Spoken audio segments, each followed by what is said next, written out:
Hi, I think we're on, and a storm is rolling up, and so I'm hoping that we Storm is rolling up, and so I'm don't lose power like we usually do in a storm. But let's dive in. It's the top of the hour. Let's let Facebook do its thing. And I'm here with a part two about emotional eating. So I will put part one in the comments in case you missed it, but this is part two, and we've called it Unveiling Food Freedom through 5 steps. And it's going to help you overcome that emotional eating. If you're brand new, that's Maverick, and he's snoring up a storm.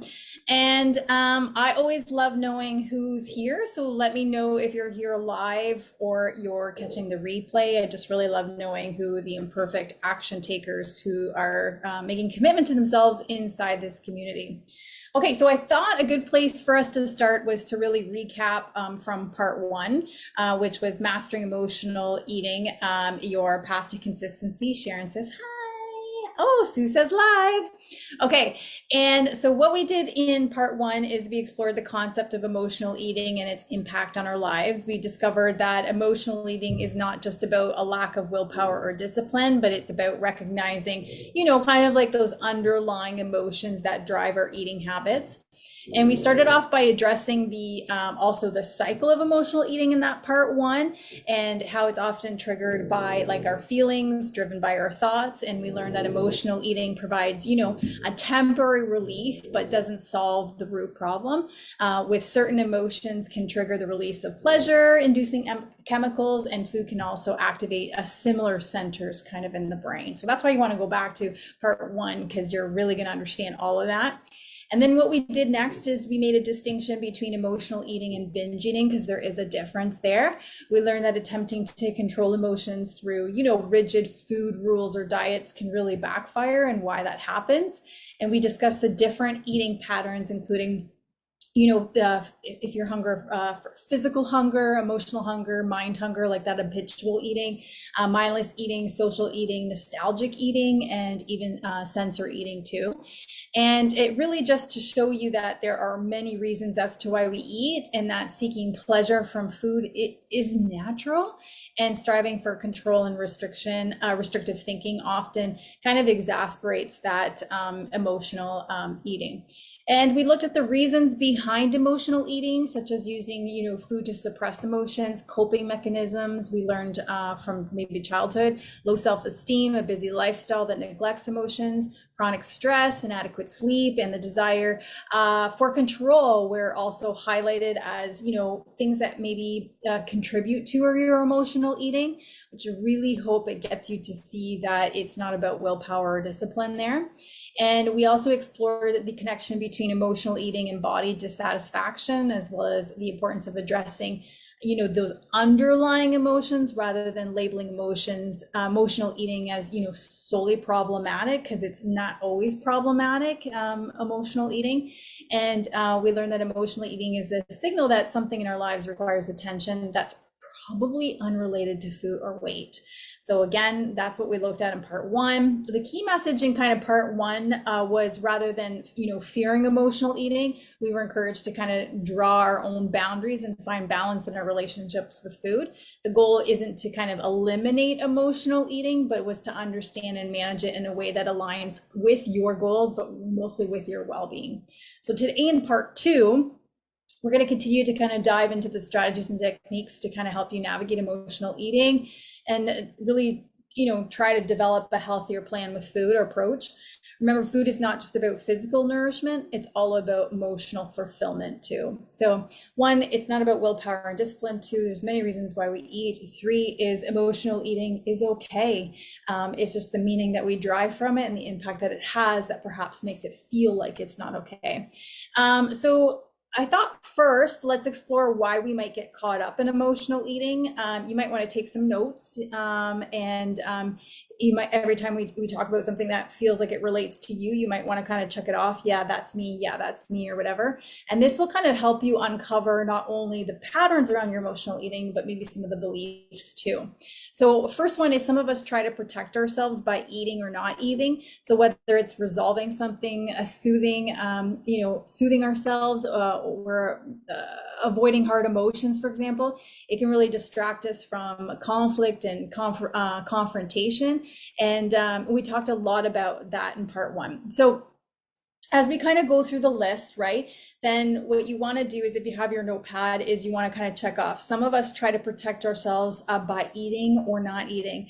And if you're like, I wonder if that one's true or not, just write it down, and then you could kind of like let it sit there, let it kind of hang there, and see if it, as you do any eating, if you're like, yeah, maybe that one resonates with me, or maybe I am doing that. Or just write it down if like, yeah, that is me, or don't write it down if it's not you, right? Okay, so that's kind of the idea behind what we're doing next. And number two is, we naturally and subconsciously seek approval from people we're surrounded by, especially the people we love. So those patterns are often true of eating styles. It's hard to set boundaries with people without the fear of them not accepting us, liking us, or confronting us.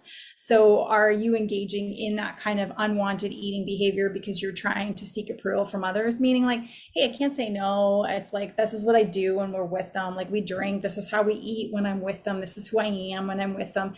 And it's really hard. Or it's like, hey, I got a food pusher mom, and so if I don't eat, it means something about, that I don't love her. And so is that why we're trying to seek approval? And that's why we engage in that eating behavior. So you might say, hey, yeah, that's resonating with me. Number three, it's easy to get caught up in comparison with someone else, like the friend or the spouse that kind of eats everything and, doesn't gain a pound. We can adopt their eating patterns because of that comparison, or fear of missing out, or just that if they can, why can't I? So is that something that plays into, why you get caught up in this unwanted eating pattern? And I'm trying to say unwanted because there is this misconception that emotional eating is all bad or wrong, and it's really not. And so that's why I'm trying to label it as more as unwanted eating. For some, food is love, right? It's how you kind of provide. It's how you are a great mother or a partner. Others around us aren't, ready to make the change. So it can lead to resentment, or the feeling of no support, or that it's way too much work, right? So is food love? Is that why? It's how you give yourself love. It's how you show love to others. And so is that what leads to kind of the unwanted eating pattern there? And then, and sometimes if someone else is trying to make a change, or if it's you, do you see others, kind of resenting you for making the change, or you of others there? We have those around us that are food pushers, and you could be one with yourself or with others, or others around you too. Just have one bite. You only live once. Oh, on another diet, right? That makes us feel that we need to eat more or different than we would like. Or maybe, I've had clients who say like, I just want to avoid those comments. I don't want to have those conversations. I don't want to have attention on me, or what have you. I don't know what to do with those things. And so we just like, I'll just go along with it, right? So that makes us feel like we need to eat more different than we would like. And in those moments, it can feel like a struggle to differentiate other people's goals from kind of our own, and to kind of stay focused on what's most important, to me or to you. We use it as a way to bond as well. So when we think about the unwanted eating pattern as bonding, it's like friends over drinks or appetizers. It doesn't become about hanging out with the friends, or the conversations with the friends, or the connection with the friends. It becomes about the food that you're engaging in, or the drinks that you're having with the friends. So you're not able to separate those two things. It's not about who I'm spending with, it's about what I'm doing with those people, and that includes the eating there. And so it becomes a way that you kind of bond together. So that could be a reason why. It's always 5 o'clock somewhere, always celebrating, right? It's easy to get caught up in the moment, making emotional food choices, even exciting ones, right? Here's the thing about this one. Oftentimes we aren't setting the intention ahead of time. Instead, we are rationalizing decisions after the fact. Not only this, we're making every celebration, big or small, about the food, and not about the, the actual people we're with, the person we are celebrating, or the feelings that the celebration brings.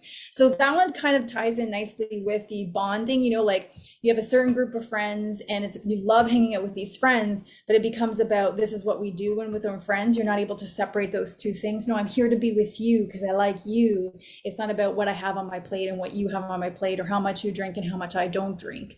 But this one also is about, like, we're always celebrating. We're always reward. I had a tough week. I'll reward myself. I got that job. I'll reward myself. I aced that exam. I'll reward myself, right? Or it's like, oh, I had a killer week with my husband. Like, I'll reward myself. We're constantly celebrating something. And so rather than celebrating the fact like that I got the job, I'm celebrating the food, rather than I'm celebrating the fact that I got the A, you know, and how that makes me feel and what that says about me. I'm celebrating the food, you know, so we're not able to separate those two things. And then we use it to cope through hard feelings. I'll just give you a kind of example is one brief grief and loss. This can be a loss of a person or a pet, but also of an idea, an identity, or a way of life. For example, if you've lost your job or had, you know, some of your life illusions kind of shattered. It can also include trauma as well. It's not to say that it's bad, it's just to say that that can be the reason why we're always in this unwanted eating patterns. My experience has been coaching women for so long is that we tend to then focus just on the food, trying to control the food versus, for example, dealing with the grief and the loss, or seeing how those two things might be connected. It could be about life change. So you've had a baby, taken a new job, just moved, recently became divorced. You identify your identity and life circumstances kind of have shifted. And so then it becomes about you're coping with those hard feelings. So what I see women do is that they just focus on what they're doing and what they feel like they're judging what they're doing versus looking at how it might be connected to whatever life circumstance you're going through. Relationship problems, whether that's relationship with your partners, with your family members, friends, or coworkers. Or I don't know if you've ever had those times where you're just like, you don't have the best relationship even with yourself. You feel like misaligned. You feel like you're just like kind of going through the paces. You feel like something's missing, something's not quite there, I'm not quite meshing, or what have you. That could be one of the reasons why you're using foods to cope as well. And not being able or safe to express yourself. This one's a big one. This one actually comes up in coaching quite a bit. You might feel like you're often misunderstood, or some women will say like they feel alone, so you struggle to connect meaningfully with other people. And the other one, and this one just came up recently, is uncomfortable. You're in an uncomfortable situation around uncomfortable people, or yourself is uncomfortable in social situations, and therefore, like I had one client, and I'll give you an example, is when she loved being social, but she always felt like she was really awkward in social situations. She always felt she was judged, never good enough. And she was changing and was feeling like she was starting not to fit in with the crowd. And so what she would do is hang out around the table and snack more in that. And it was nothing to do, then she would beat herself up about it. But really what we were dealing with was her uncomfortableness in those situations, and we're getting some skill development, some habits around that, versus, this is what she did as a result of that was what she ate.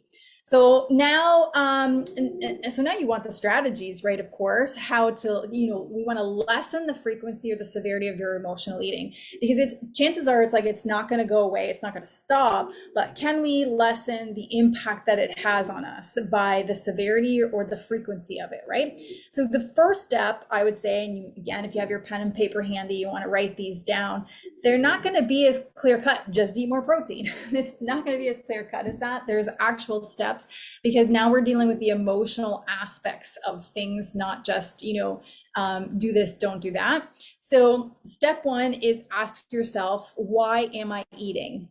Just like, have you ever paused just to ask yourself, why am I eating? Because if you go back to part one, there were all those different reasons as to why we might eat. If you developed a list of why am I eating, and you're like, wow, I am a situational eater a lot. Wow, I am a nostalgic eater a lot. Wow, I do.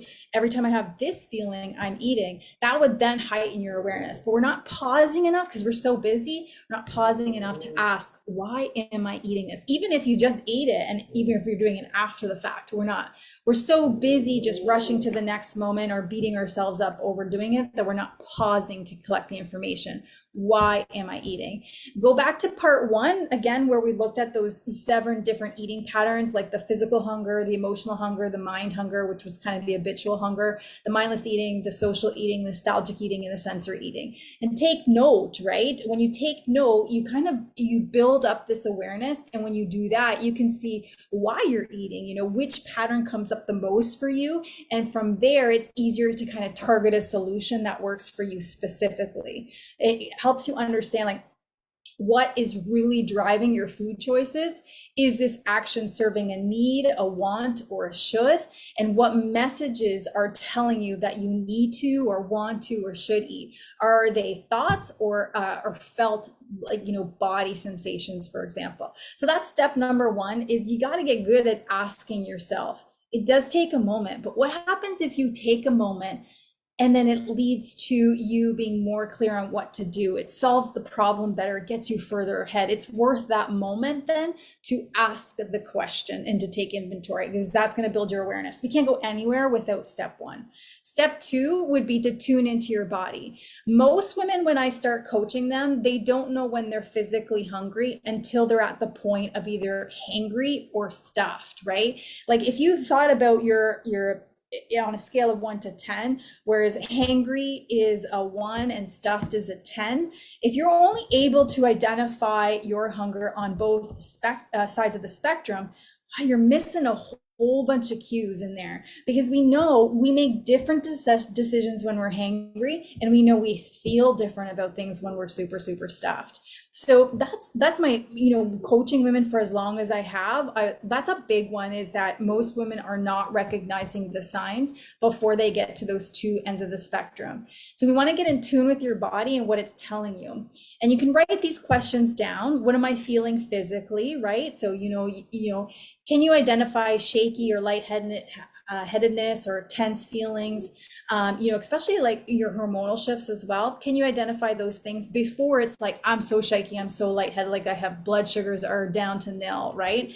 What am I feeling emotionally? So now we're looking at physically in our body. Now we're looking at emotionally. Am I happy? Am I cranky? Am I rushed? Today it's gloom and doom. Am I tired? Am I stressed? What and how am I thinking? So think of the 7 reasons why emotional eating might be happening, and and that we just covered.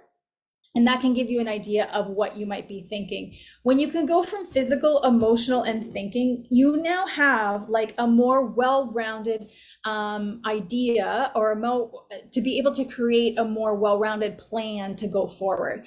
It's really hard when you say, I'm just not motivated, I'm just not disciplined, I just need to stop eating those things. I mean, it's really hard to formulate a plan from those positions. But if you're like, okay, I'm starting to sense I'm feeling shaky in my body, or I'm starting to sense like, oh, I got a little bit of, I can't focus or whatever because I'm like hungry, then you can do something about it. That's easier to plan for. Or when you're like, oh, it's every time the weather's gloomy, or I'm tired, or I'm stressed, then you can do something about that. Or if it's every time I'm thinking, about, I'm around those people in those social situations and I feel awkward, then you can start healing or working around doing something around that. It just gives you a more focused plan to kind of move you forward. Okay. So the step number 1 was ask yourself, right? Because that's going to build your awareness. Number 2 was tune into your body. And we did that in 3 parts: your physical body, your emotional body, and then your mental body, or mental self. And then we want to 3, look for other clues. Okay, so write these down. What are the circumstances that are creating that experience for you?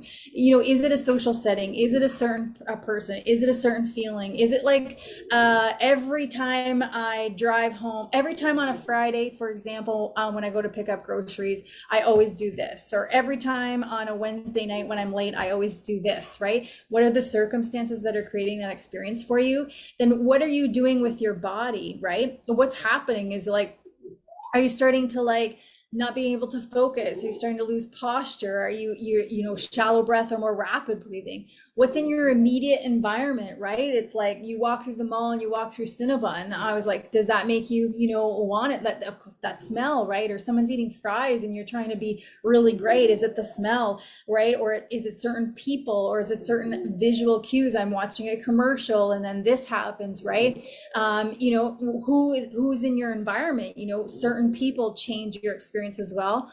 what time pressures are you feeling, and what relationship pressures are you feeling, and what responsibility pressures are you feeling. Start asking kind of like what's the elephant in the room right now, right? And if you start, what's the elephant in the room, then you can start looking at your circumstances, your body, your environment, right? The pressures in your feeling, the pressures in your relationships, the pressures and responsibilities. What's the elephant in the room?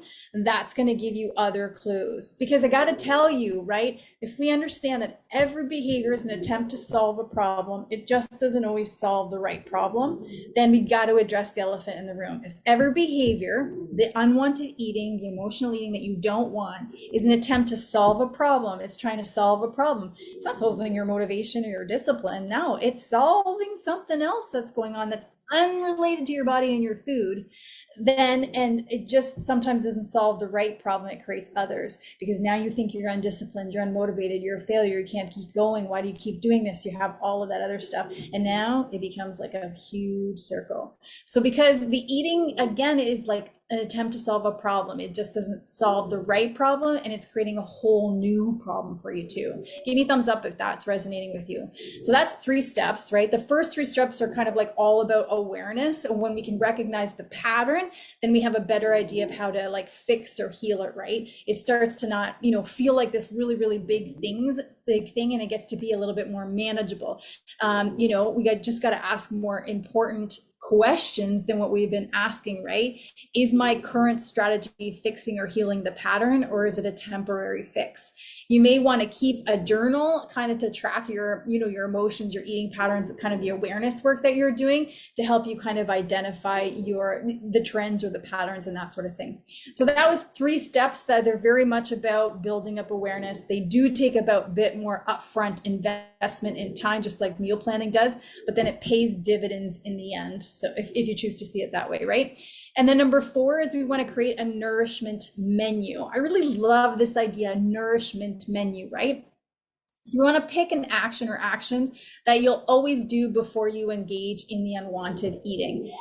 For example, you go up and down the stairs at work before you hit the donuts in the break room, for example. You drink a glass of water before you do it. It's not saying don't do it. It's just saying we want to create a bit of space. And I'm going to go a little bit further into this. Let me just give you more examples, but you can take 5 breaths. One thing I used to do is I would go to the bathroom before I would come out, right? Oh, one thing I would do in the office too is I would break out into tree pose in yoga, which anytime I was stressed or trying to think something's right, because it just creates a space. Like now I have to think about balancing myself before I can do the thing. You can listen to something motivational, a mantra, a song, or a podcast. Because here's the thing is we just want to create some space between the feeling or the thought and the action. That's all we want. We can still go into the action. You can still do the emotional eating, but the more you give yourself time to do the space, the more you bring yourself back into your present self or your present body, and then you can make different decisions from there. Sometimes that's just enough not to do the thing and practice your awareness steps like we talked about, or to get you into the present moment. And when you can be more present, then when you're doing the unwanted thing, like you're eating something that you don't want to, but you're doing it because it tastes good, whatever reason it is, you'll at least be able to eat it slowly and mindfully. Because we know when you can eat it slowly, chances are that you're going to feel more satisfied from it. So you're going to need less of it, and chances are that you're going to eat it slowly, and you're going to be more present. So you're going to be in the full kind of flavor experience as well. So it's a gap before we give ourselves permission. That's what I mean by a nourishment menu, is like, okay, what are the super, super easy things that I can go to? Then I'm going to say, okay, even if I do this thing, I'm always going to do this first, no matter what, because it's just about creating that gap. The most effective kind of nourishment menus include actions that line up with your goals and your values. They'll be more likely to offer kind of that same feeling of relief that you're hoping for, consciously or not, to get from the food. The trick with the nourishment menu is one, you must use it, hold yourself to that standard, and you want to make it as easy as possible. So taking 5 breaths, that's pretty accessible and easy for me. But if I said I'm going to run up and down the stairs 10 times, that then becomes a barrier, it becomes harder for me to create that gap. And I'll just be like, oh, whatever, what's the point, right? And then you want to put your nourishment menu somewhere like visible, like on a fridge, for example, or maybe it's on your cupboard. Put it there just as a cue to remind you until you get into the pattern to say, oh, I got it. I committed to myself that I'm going to do one of these things first before I do this thing as well. So give me a thumbs up again if that's making sense. And step 5 is we want to let go of judgment. Okay. This is a big one because we got a lot of judgment, right? I get it. We all have a list of what's right and what's wrong and what we should or shouldn't be doing, especially when it comes to food and our goals of weight loss and better health, right?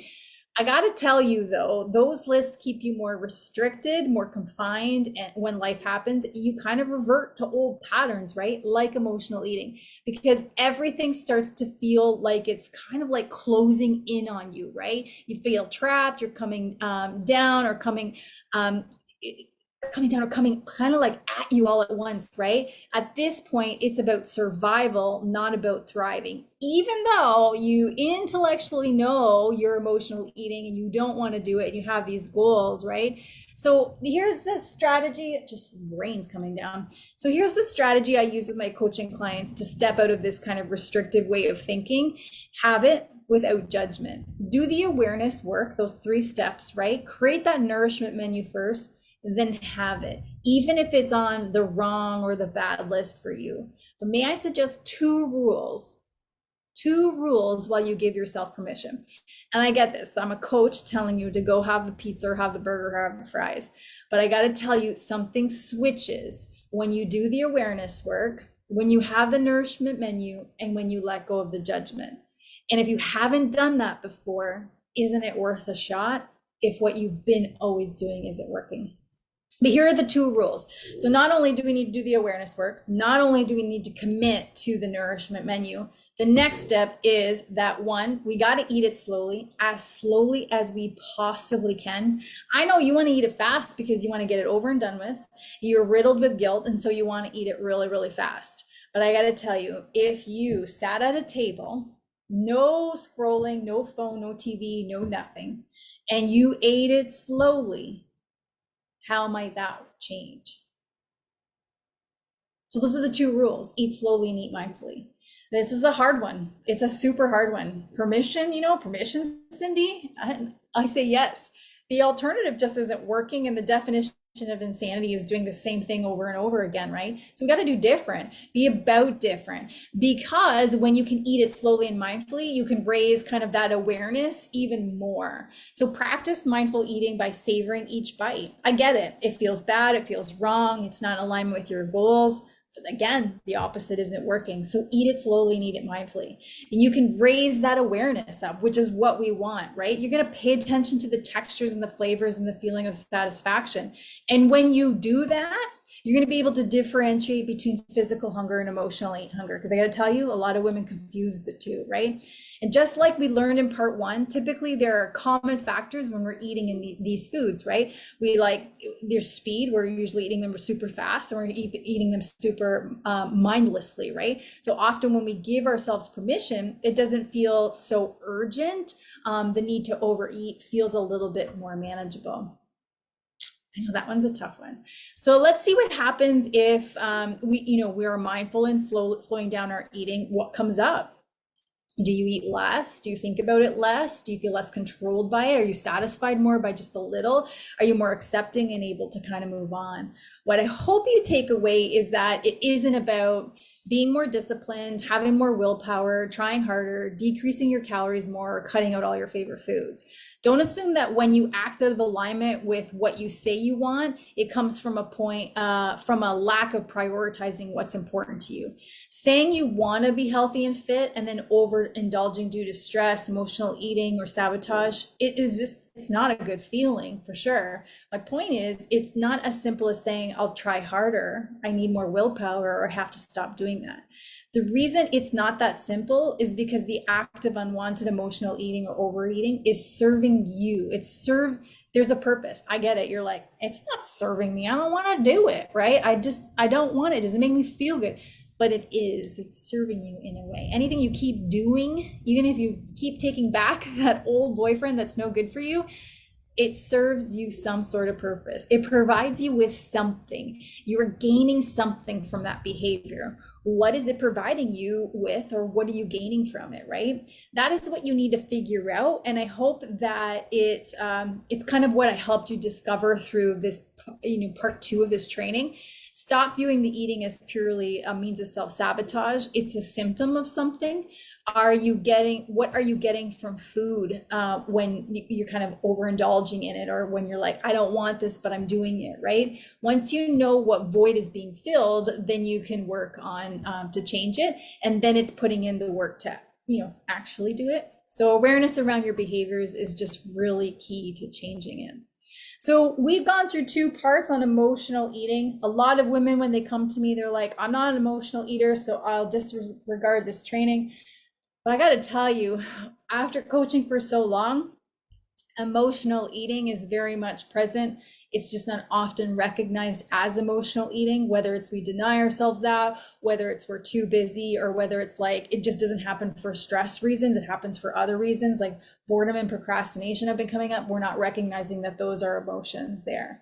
The main message is that emotional eating isn't all bad. It's not doom and gloom, but there are steps that you can take to help you feel a bit more empowered around food.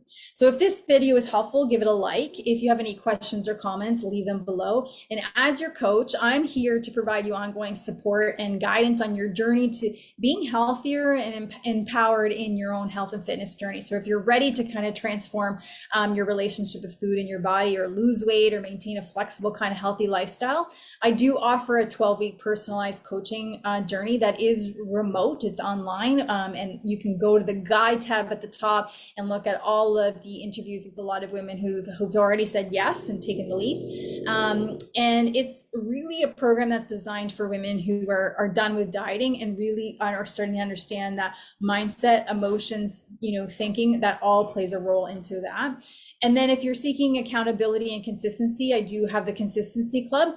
Now it's different because it's a group coaching, but it's also a series of fitness challenges.